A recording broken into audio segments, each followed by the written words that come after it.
Bien, pues vamos a continuar y créanme que voy a hacer un súper esfuerzo por tratar de dar la clase en media hora, esperando no superar los 40 minutos. Ahora sí que ahí les aviso, ¿ok?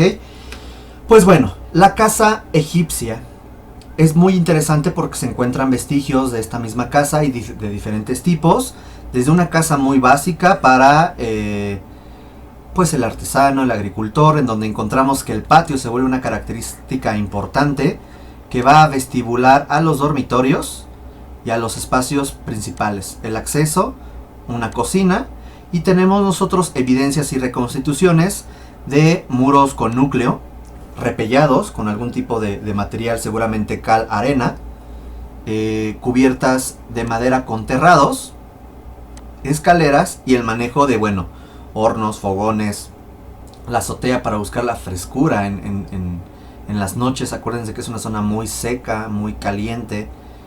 En cambio tenemos de pronto, y eso lo hemos encontrado en papiros, bueno, yo no lo encontré, lo han encontrado los arqueólogos e historiadores, esta reconstrucción de una casa en Tebas, pero es un palacio, es para la casa de alguien rico, de la aristocracia. Vean de pronto cómo se está manejando a partir de varios patios. Entras a través de estos elementos que se llaman pílonos, entras a este patio, y de este patio me puede llevar a otros espacios de la casa, y rodeando estos patios vamos a encontrar diferentes lugares para comer, para almacenar, etcétera, y al fondo todas las habitaciones. Esos son los vestigios que se han encontrado de casas. Pero sin lugar a dudas esta cultura lo que buscaba era la eternidad para los muertos. Aquí tenemos una ciudad, Der el Medina, del 1500 a.C. aproximadamente, en donde vemos esta construcción en hacinamiento y con una traza rota, irregular, pero rodeado de templos y cementerios. Resulta que se considera que este asentamiento era un asentamiento para los obreros que construyeron todos los templos y todos los cementerios. A lo que voy es, la ciudad de los vivos no importaba, importaba la ciudad de los muertos. Y encontramos ahí los vestigios actuales. Vean, se pueden mantener todavía los arranques de los muros y se pueden identificar los diferentes espacios que constituían a estas viviendas y esta pequeña ciudad. Se han encontrado, y se encontró hace creo que 2-3 años, los vestigios de una cocina, y se entendió entonces cómo funcionaba esta cocina. Era para alimentar a los obreros que trabajaron en la construcción de las pirámides de Giza. La ubicación de el almacén, el corredor, se puede entender por los ecofactos y artefactos, que había una zona para tener el ganado, para matar a los animales, para almacenar los recursos, para cocinar los diferentes alimentos, etc. ¿Qué onda con la arquitectura? Vamos a ir entendiéndola. Primero, nos dice Mia Cianotti que el arte hecho por los vivos, para los muertos, para el rey y los dioses. O sea, en vida, tú trabajabas prácticamente para los muertos, el rey y los dioses. ¿Ok? ¿Qué funciones tenían? Vamos a hablar de las 3 funciones básicas en arquitectura. Función espacial, espacios cerrados y estratificaciones, o sea, juego de niveles y de alturas, y transiciones y manejo de patios. En lo formal expresivo encontramos la idea de lo colosal, arquitectura muy grande, muy decorada, con bajos y altos relieves y policromados. Sistema adintelado en lo estructural constructivo, sistema adintelado que ya lo habíamos platicado la clase anterior, que esto es un dintel y esto es una columna. A esto se le llama un sistema adintelado. ¿Ok? Luego tenemos muros de carga en talud, inclinado, ya lo habíamos visto también. Losas planas de piedra que se llaman ortostatos. Un sistema abovedado con bloques escalonados, como lo que vemos aquí. A esto se le llama bóveda en saledizo, porque cada una de estas piedras van saliendo o sobresaliendo un poquito más en este esquema que les voy a dibujar. Aquí, aquí, aquí. Entonces, si lo voy juntando con otras piedras, pues llega el momento en que se hace una especie de bóveda en saledizo. El empleo del triángulo como uno de los elementos estructurales más estables para su diseño. ¿Y en qué tipo de materiales? Piedra, granito. Después veremos cómo entender las piedras. Piedra, granito, arenisca, caliza, que era la más importante porque es más suave y se podía trabajar más fácil. En cambio, las esculturas que vamos a ver son como muy rectas, así como espantadas, porque es granito. Y es bien difícil trabajar el granito. Es muy duro. El alabastro, el pórfido, para construcciones religiosas y funerarias. Acuérdense, la arquitectura del poder. Adobe para construcciones civiles y administrativas. Y la madera hecha de sicomoros, que es un tipo de palmera, acacias y palmeras que realmente eran de muy mala calidad. Por lo tanto, la madera no era un elemento que se empleara mucho. Aquí podemos ver, y algo bien importante, son 4 tipos de tumbas.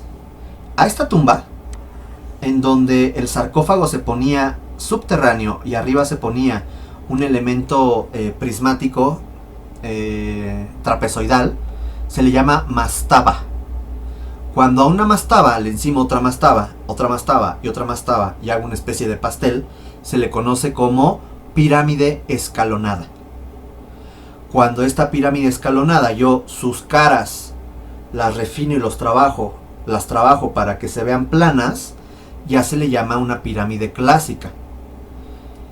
Y de pronto, al ser tan visibles, eran fácilmente localizables, obviamente, y pues había gente que robaba las tumbas. ¿Por qué? Por todas las joyas que dejaban, el oro, etc. Por lo tanto, ya durante el llamado Imperio Nuevo, lo que hicieron fue esconder las tumbas. Entonces agarraban los cerros y en los cerros hacían excavaciones para, dentro de estas excavaciones, generar cámaras y poner ahí al sarcófago. A eso se le llama hipogeo. Si hablamos de etimología grecolatina, lo recordamos, hipogeo es bajo la tierra. A eso se refiere. Esas son las 4 variedades de tumbas. Aquí encontramos un tipo de capitel de una columna que se llama columna atórica. A veces en lugar de Hathor podíamos tener a Osiris. Acuérdense que es este que está así como maestro limpio, que estaba hecho momia. Acuérdense, una cara más larga y un sombrerito. ¿Okay? Podía ser también una columna osíaca, o de Osiris o de Hathor. Pero, hablando de las columnas, aquí comenzamos con algo muy padre. Dentro de poco, yo espero este fin de semana o la siguiente semana, les voy a pasar ya el vocabulario para que ustedes vayan registrando esto. Pero es importante que lo dibújenlo, para que lo procesen. Hay un montón de columnas, de diferente tipo. Pero podemos encontrar unas que son más comunes que otras. Y estas son de las más comunes. Por ejemplo, vamos a entender lo básico. Este elemento que se encuentra aquí se llama dintel. ¿Okay? A esto se le llama dado. A esto se le llama capitel. A esto se le llama fuste. Y a esto se le llama basa. ¿Ok? Entonces, para referirnos a los elementos, se puede decir el decorado del fuste, el decorado del dintel, el decorado del dado. O el dado tenía una nula decoración. Ya sabemos de qué estamos hablando. ¿Cómo reconocer los diferentes tipos de columnas? Primero, hay que entender que hay una síntesis de elementos vegetales. Por ejemplo, a eso se le llama flor de loto. A esto se le llama papiro. Y a esto se le llama palmera. Si tratamos de hacer una síntesis o una abstracción formal de estos elementos, podríamos comenzar a identificar algunos elementos. Por ejemplo, una flor de loto, si está cerrada, se entendería que es una cosa así. Bueno, más o menos mi dibujo, ¿no? Está muy chacalón mi dibujo, pero díganme cuál de estos tiene esa forma. Pues el capitel de esta columna tiene forma de loto. Por lo tanto se le llama lotiforme.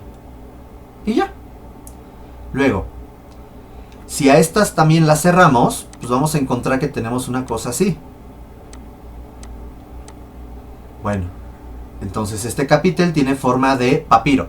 Entonces se le llama papiriforme. Y ya. Luego, si de pronto nosotros tenemos un capitel en donde pareciera que está hecha de hojas largas y que caen, ya vieron este elemento como curvo, a eso se le dice que tiene una forma de palmera, entonces se le llama palmiforme.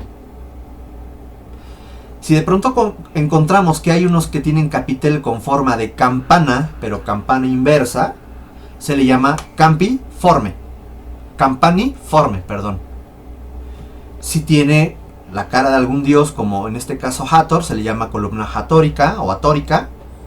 Y si de pronto es un capitel que tiene, pues si se fijan, como que las palmeras, como que de pronto tiene un poquito de loto, como que tiene de pronto un poquito de papiro, pues se le llama columna compuesta.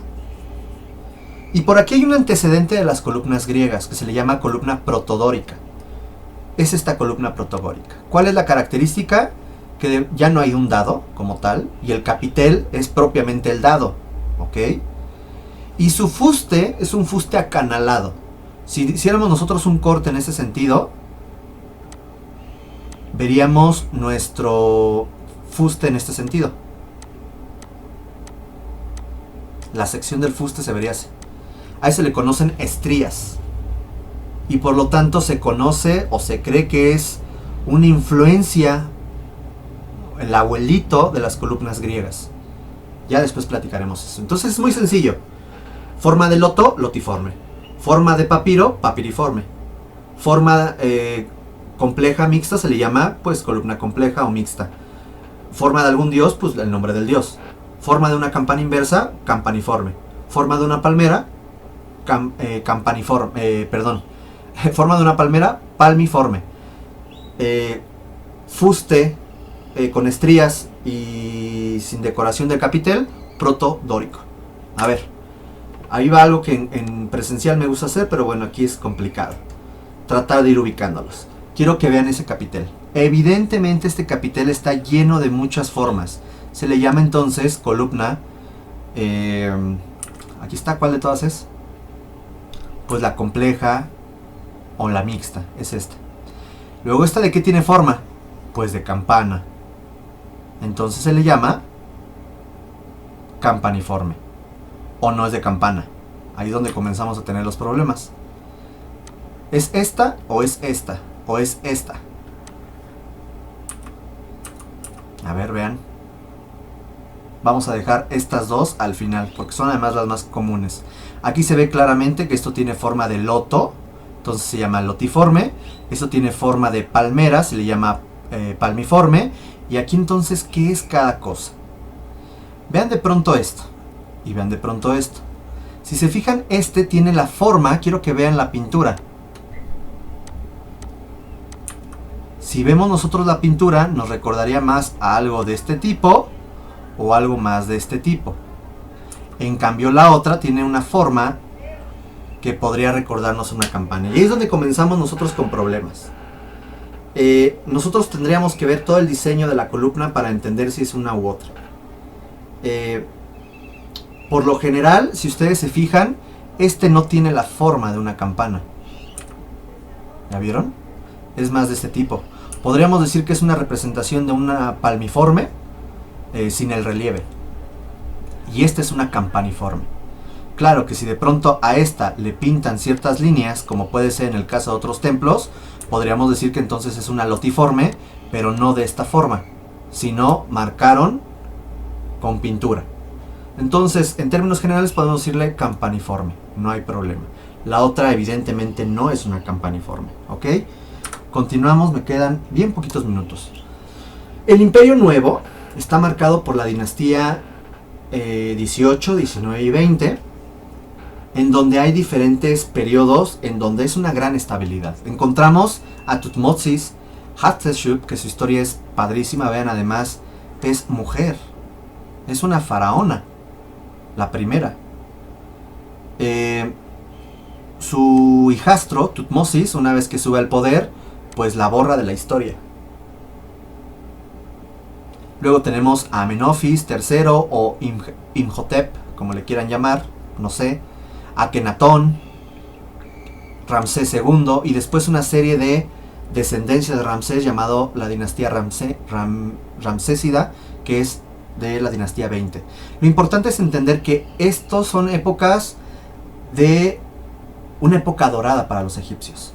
Tenemos la máxima expansión territorial con Tutmosis, se le conoce como la gran primera potencia mundial, Con Hatshepsut tenemos una gran actividad constructiva, pero su gobierno fue pacifista y muy religioso. Se le empezó a dar poder a los sacerdotes del dios Amón. Luego, Tutmosis III se le conoce como la máxima expansión territorial y una gran riqueza económica, seguido por Amenofis, que tuvo una gran actividad constructiva y una gran riqueza económica, y Akenatón fue, pues de hecho tiene cara como de villano de Disney, si ustedes lo ven. Este señor comenzó a generar una propuesta monoteísta. Dijo, ya no hay que adorar a todos los dioses, solo hay que adorar a uno, a Amón. Y esto ocasionó problemas civiles, problemas económicos, poco a poco, porque quiso cambiar. Algo así como, de pronto eso no me gusta, eso es de los gobiernos anteriores, hay que quitarlo. Me suena muy conocido eso. Esto hizo que se iniciara un periodo de mucho declive y el imperio comenzó en debacle. Hasta que 100 años después llega al poder Ramsés II y Ramsés comienza con una gran actividad constructiva y se habla de referencias bíblicas de este señor. Akenatón, por cierto, es el papá de Tutankamón, que además gobernó creo como 10 años, 15 años, muy poquito. Estaba enfermito. Y su esposa, la cual se cree que tuvo también un poder muy similar al de Hatshepsut, fue Nefertiti, que no era mamá de Tutankamón, por cierto. Aquí la poligamia era bien vista, pero no era muy practicada porque necesitabas tener mucho dinero para poder tener varias esposas. Entonces solamente la clase alta, como los faraones, podían tener varias esposas, sobre todo por la reproducción. Vamos a encontrar además que el imperio egipcio se vuelve temible en cuanto a la guerra, y tenemos el primer registro bélico durante el gobierno de Ramsés II, que se llama la guerra de Kedesh. Después platicamos de ella. Quiero que vean además cómo las grandes pirámides se van a concentrar en el llamado Bajo Nilo, mientras que en el Alto Nilo encontramos una gran cantidad de templos. ¿Cómo va a funcionar esto? Vamos a comenzar a hacer una revisión muy general por el tiempo que me queda. Las mastabas. Las mastabas va a ser el género funerario más desarrollado a lo largo de Egipto, que es una cámara mortuoria subterránea, y en la parte de arriba se generaba este elemento con bloques de piedra caliza, en donde a veces podía tener un patio cubierto, a veces podía tener diferentes cámaras para guardar tesoros, ofrendas, etc. Pero estas necrópolis que se formaban a partir de muchas mastabas va a ser la unidad básica funeraria, la mastaba.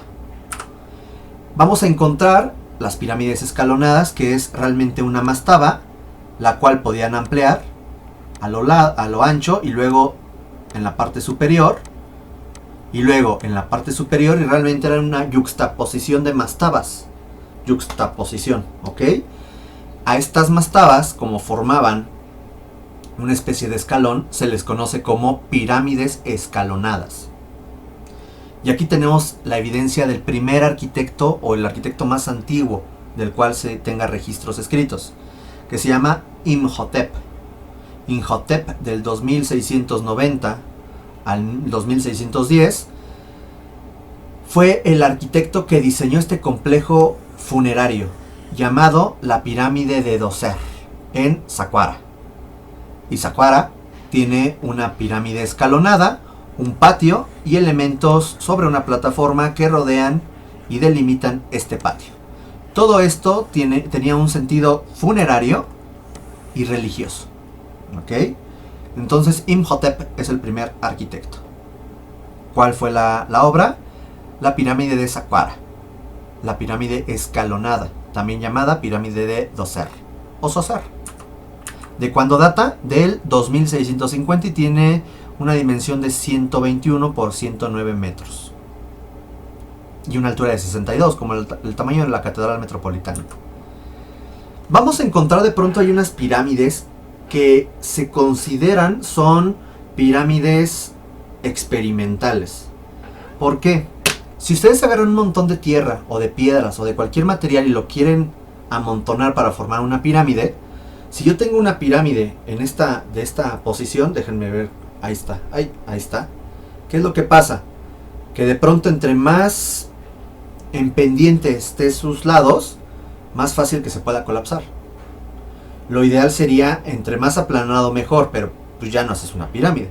Entonces hay que buscar el ángulo correcto para lograr una estabilidad estructural. Y eso fue lo que pasó aquí. La primera pirámide es la pirámide de Meidum del 2600 a.C., 91 metros de altura, en donde se cree que es una yuxtaposición también de elementos piramidales escalonados, pero que la misma estructura y los materiales y la pendiente no fue suficiente para darle estabilidad, y entonces comenzó a desmoronarse. Y comenzó, pues encontramos vestigios y encontramos diferentes estratos de la construcción de esta pirámide. Encontramos la pirámide de Dansur, esta pirámide del 2600 también, de 188 metros de cada lado y una altura de 105 metros. Vemos cómo de pronto iban construyéndola y hubo un problema de la estabilidad, entonces tuvieron que cambiar el ángulo. Y a esto se le conoce como pirámide acodada, porque aquí hay un cambio abrupto del ángulo, ya que si seguían haciendo este ángulo, vean de qué tamaño hubiera sido. No, bueno, hubiera sido una locura. Se dieron cuenta que no podían hacerlo. Tuvieron que cambiar el ángulo y así se quedó la pirámide. Hasta que llegamos a las famosas pirámides conocidas como pirámides clásicas por su forma. Estas pirámides son 3 de diferentes periodos. Hay que considerar que se tardaban hasta 30 años sus construcciones. O sea, realmente podríamos hablar de una o hasta 2 generaciones en la construcción de estas pirámides. 25 o hasta 50 años. Estas pirámides vamos a encontrar a la pirámide de Miserinos, la pirámide de Kefren o de Jafra y la pirámide de Keops o Yufu. La pirámide quizás más fotografiada es esta. ¿Por qué? Porque además de ser la más alta, es la que se puede considerar la mejor conservada, ¿no? Entonces es algo interesante que tenemos que señalar. La pirámide de Miserinos se caracteriza porque además tiene 3 pirámides llamadas las pirámides de las reinas, que son sus esposas. Son pirámides satélites, al igual que Keops. Sus alturas, vean el ángulo como que le dieron al clavo. 51 grados, 53 grados, 51 grados, 50 minutos. Encontraron cuál sería el ángulo adecuado para lograr la estabilidad estructural de sus edificios. Estas pirámides originalmente estaban recubiertas de una piedra caliza blanquecina y se considera que su punta estaba dorada. Con el paso del tiempo estas piedras se fueron perdiendo, con los sismos se fue cayendo. Los turcos, una vez que dominaron Egipto, se llevaron esta piedra para usarla en sus edificios. El oro pues se lo robaron, pero lo que es, por así decirlo, el núcleo de las pirámides, ahí está.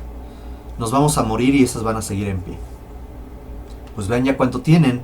2500, tienen 4500 años de antigüedad. Aquí tenemos una planta donde podemos ver que además estas necrópolis son soluciones arquitectónicas bien interesantes. ¿Por qué? Porque están rodeadas no nada más de pirámides secundarias, sino de templos funerarios con calzadas, una serie de mastabas. Además había una esfinge, que se considera que la esfinge era una protectora de, en este caso, la necrópolis. Y aquí había un puerto antiguamente. Por ahí alguien me preguntó que cómo contenían el agua en un puerto, en el caso de Mesopotamia. Muy sencillo. Una vez que se hacía la cavidad, se tenía que poner un acabado a manera de muro de contención. Bueno, el muro de contención y un acabado con caliza, cal, agua, arena. Bueno, la caliza se hace tierra cuando se hornea y se hace cal, arena y agua. Ponen estos acabados y le podían poner betún. Y el betún era un elemento viscoso que servía como impermeabilizante. Claro, requiere un mantenimiento constante. Porque si ustedes hacen un hoyo en el piso y le echan agua, pues el agua se va. Entonces hay que tener cuidado con eso.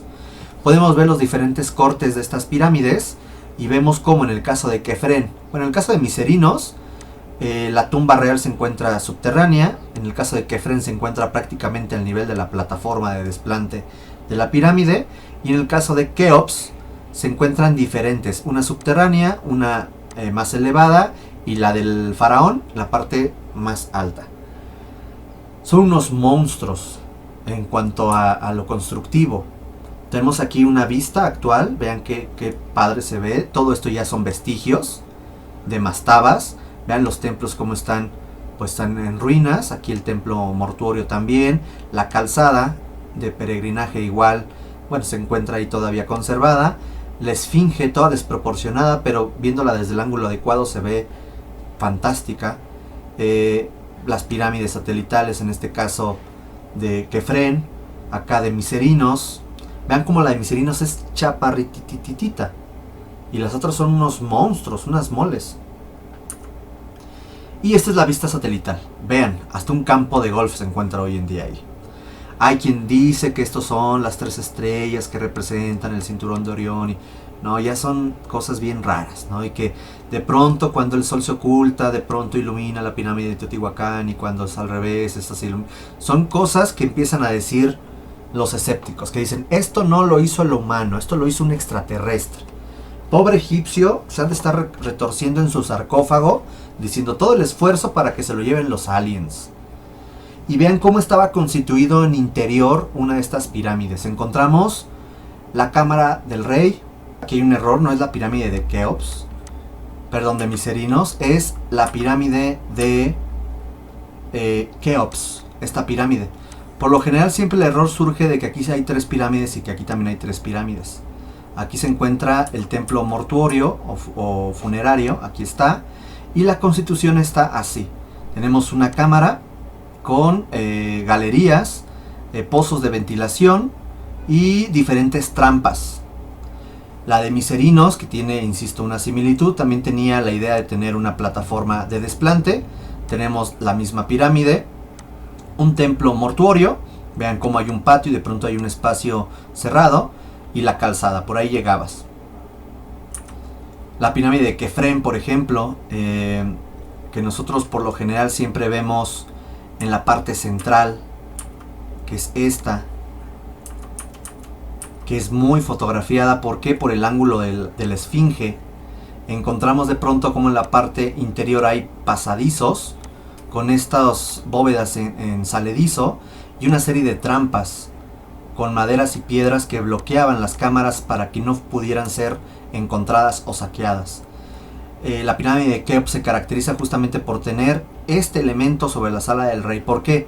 Porque debido a la gran cantidad de toneladas sobre esta cubierta, si no ponían este elemento, lo que harían es que podía colapsar.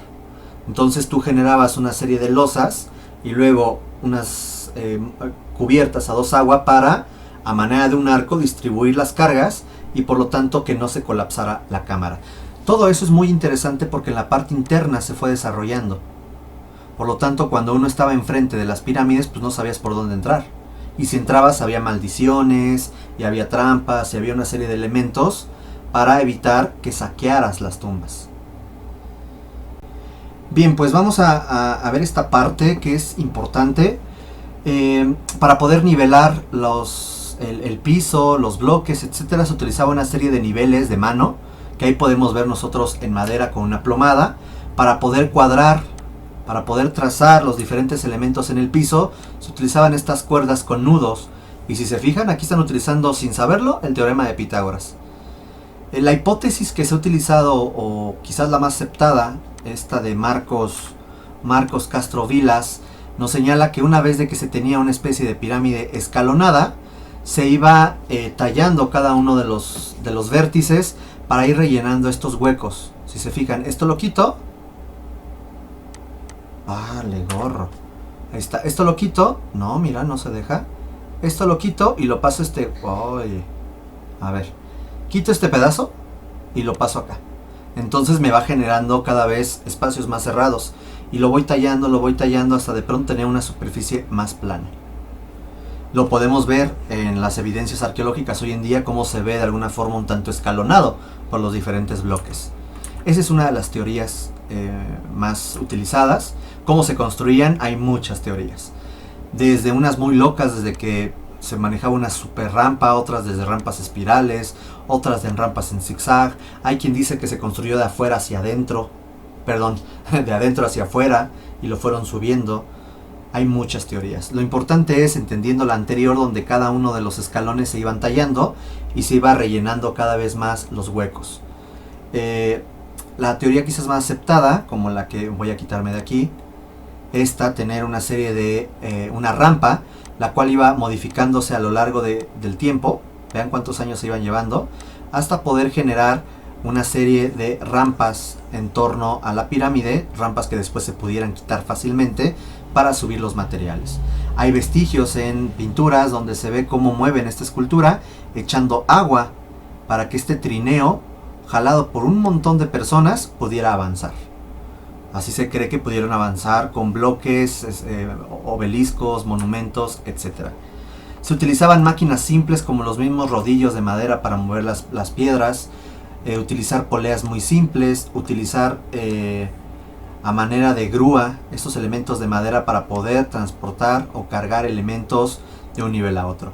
¿Cómo cimentaban? ¿Cómo nivelaban? Se hacía una zanja, se buscaba que el nivel del agua estuviera correcto y no así, para irlo ajustando, y una vez que lo tenían ya marcada como un espacio nivelado, ponían capas de piedra para generar una plataforma y ahora sí comenzar la construcción de la pirámide. La pirámide fue durante prácticamente 5.000 años, 4.500 años, fue la pirámide más alta del mundo. De 146 metros hasta que la Torre Eiffel, de 300 metros, surge en el año de 1889. Surgen otros edificios góticos que sí pudieron superar su altura, pero gracias a las torres. Considerando que hoy la estructura más alta es el Burj Khalifa, de 800 y tantos metros de altura. O sea, ya es una locura, ¿no? Debido al saqueo de estas tumbas, lo que van a hacer es buscar otro tipo de alternativas. Estas alternativas se van a encontrar edificando hipogeos, que es excavar en los cerros tumbas. Vean, aquí podemos ver las columnas protodóricas y en la parte interior podemos ver columnas lotiformes con una serie de pinturas en los muros, etc. Aún así, estas eran demasiado identificables y saqueables. Cada vez las fueron haciendo más ocultas para que fueran menos saqueables. En el interior, por ejemplo, aquí, que es el Valle de los Reyes, ya era muy difícil encontrar las tumbas. Por ejemplo, esta es la de Tutankamón, que se encontró a inicios del siglo XX. Y vean, realmente es unas escaleras. Unas escaleras, llegas a un corredor, llegas a una antecámara llena de muchísimos tesoros. Y ahí se encontraba en una cámara lateral el sarcófago. Y se acabó. Encontramos esta que se considera la tumba más bella de todas, el hipogeo más bello, que es de Nefertari. Nefertari es la esposa de Ramsés. Nefertari, de pronto vean la gran cantidad de pintura mural que se encuentra en los lados, en donde a ella se le pone a un lado de los dioses. La gran cantidad de salas, quiero que vean de pronto cómo hay dobles escaleras, una sala, otra vez dobles escaleras, llegas a la sala en donde se encuentra el sarcófago. Y lo interesante es, quiero que vean esto, vean cómo de pronto la parte superior la pintaron como si fueran las estrellas, las columnas todas pintadas. ¿Quién podía entrar aquí? Nadie. Era la casa para la difunta. Encontramos los templos exentos, y ya buscando concluir, los templos exentos, en donde encontramos que estos están aislados. Este es el templo de Khonsu, o Honsu, que es el prototipo clásico en Karnak. Encontramos áreas exteriores rodeados por lagos, jardines y templetes, un acceso, un espacio público, que es un área flanqueada por obeliscos y esfinges, las entradas flanqueadas por pílonos y obeliscos. Estos son los pílonos, estos elementos son los pílonos, y aquí había unos obeliscos y unas banderolas, ¿ok? Entran a un patio, que es este patio, que se llama un patio ípetro, que es un patio rodeado por piedras, y es un patio abierto. Llegamos a un espacio semipúblico, que es este, en donde encontramos que, déjenme quito de aquí que estorbo, un patio que se le llama, perdón, una sala que se le llama hipóstila. Y quiero que vean de pronto de este patio hipétreo, la altura como es mayor, luego esta sala hipóstila como es menor, y de pronto llegamos al espacio privado llamado Sanctum Sanctorum o santuario, en donde encontramos el espacio para la deidad y un montón de cámaras para ofrendas, para almacenar elementos del mismo Dios, de los sacerdotes, etc. ¿Por qué estas tres diferentes divisiones? Esto es muy público.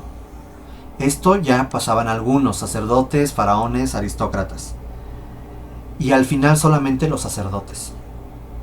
Y quiero que vean cómo va cambiando el nivel. La parte más sagrada es la más chaparrita y la más oscura. La menos sagrada es la más alta y la más luminosa. Eso va a ser algo muy importante. Entonces paso a través de unos pílonos, llego a un hipetro, llego a una sala hipóstila y llego al Sanctum Sanctorum. Vamos a encontrar diferentes modelos. Quiero que vean esto, son una maravilla. Vean, es el patio hipetro, en donde encontramos este tipo de columna, que es una columna que podríamos llamar campaniforme, o que quizás viendo el diseño podríamos decir que es lotiforme, pero sin el relieve característico del loto, con su dintel, sus cornisas. Vean el grosor, esto ya es la parte del Sanctum Sanctorum, más chaparrito, los muros, las columnas más gruesas. Esas son columnas palmiformes. Aquí es donde encontramos el altar para la escultura. Y encontramos como el ejemplo del templo de Amon-Ra en Luxor, donde encontramos que es enorme, con un patio hipetro, con una sala hipóstila. Llegamos a otro patio hipetro y de pronto llegamos al Sanctum Sanctorum. Ahí hay un esquema de cómo se cree que se levantaban estas enormes... Ay, se me fue el nombre. Obeliscos. Tenemos otro de los arquitectos registrados que se llama Amenhotep, hijo de Apu. No Apu el de los Simpson, quién sabe qué Apu. Que fue el quien diseñó el templo de Amon-Ra. Y vean la locura, es enorme. Aquí está un obelisco. Aquí están las esculturas del faraón. Y este es un camino de puras esfinges, llegando a este patio hipetro rodeado de puras columnas lotiformes. ¿Ok? Este es igual, imágenes del mismo templo. Vean la cantidad de bajos relieves. Aquí es muy interesante. Vean cómo encima de este dado encontramos nosotros dos dinteles que se están apoyando sobre esta estructura. Y encontramos diferentes tipos de esculturas del faraón. Mientras que este es Luxor, este es en Karnak. Y en Karnak tenemos una variante en donde llegas a un patio hipetro, entras a una sala hipóstila y luego llegas a este gran espacio, este recinto donde es el Sanctum Sanctorum, lleno de cámaras y espacios representativos para la deidad. Es más complicado entenderlo, pero es importante entender que existe una zona pública, semipública y privada. Punto. Además estaba amurallada. Y encontramos pues estas cositas, ¿no? Vean estas columnas, el manejo de las columnas, el manejo de los muros, del dintel, de las cornisas. Este tipo de columnas palmiformes. Estas que son lotiformes sin relieve, lotiformes con relieve. Vean el grosor de las columnas. De pronto cómo pueden jugar con la variedad de columnas, de tener de compuestas a palmiformes, el manejo de dinteles, el manejo de piedras planas llamadas ortostatos. Tenemos los templos funerarios, que son estos que estaban pegados a las pirámides, en donde encontramos que hay un patio que es el elemento rector y una serie de salas hipóstilas y cámaras ocultas o escondidas para una representación al muerto y a una deidad específica. Tenemos aquí quizás el complejo más importante, que es el complejo de Tutmosis. Interesante el de Tutmosis, el de Mentuhotep y este que es padrísimo, que es el de Hatshepsut. en donde encontramos estas columnas atóricas, esta rampa, para tener un desarrollo de este tipo. Vean qué chulada. El templo de Hatshepsut, Tutmosis y Mentuhotep, encontramos este tipo de desarrollo. Las columnas donde ella es Hatshepsut, pero con barba. Y vean el desarrollo de la rampa y cómo llegan a esta fachada adintelada para entrar a este espacio.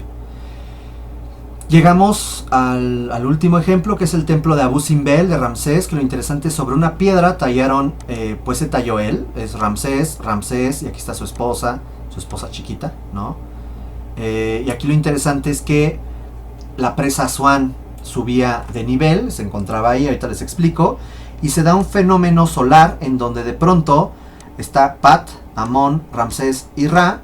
Acuérdense que Amón durante ya el gobierno de Ramsés tenía un gran peso, y a este se le da un peso solar muy importante. Y vean cómo una vez al año, o me parece que son 2 veces al año, se da este fenómeno que se llama hierofonía, en donde la luz está iluminando al atardecer a la escultura del dios Amón. Tenemos cómo funciona igual que una pirámide, que un templo anterior. Vean cómo todo esto funciona como un pílono para llegar a un vestíbulo que sería el patio hípetro, una sala hipóstila y finalmente un santuario. Y en este santuario tenemos esto.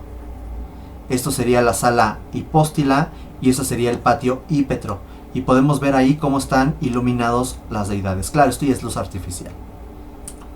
También tenía el templo. Bueno, lo que pasó es que el nivel del agua subió, entonces se iba a perder. ¿Qué se decidió hacer? Cortarlo para transportarlo de un lado a otro. Entonces lo único que hicieron fue de aquí pasarlo para acá. De aquí pasarlo para acá. Porque aquí está el de Nefertari, su esposa. Vean cómo lo desmontaron. Hicieron toda un cerro de concreto y nada más pegaron las partes originales y ya. Si no, al día de hoy ya no existiría este edificio. Y aquí está el templo de Hathor y Nefertari, que es muy parecido al otro, pero más chiquito. Y finalmente algún ejemplo del periodo de los faraones negros, en donde quisieron replicar pirámides, pero fueron pirámides en donde el núcleo es de tierra.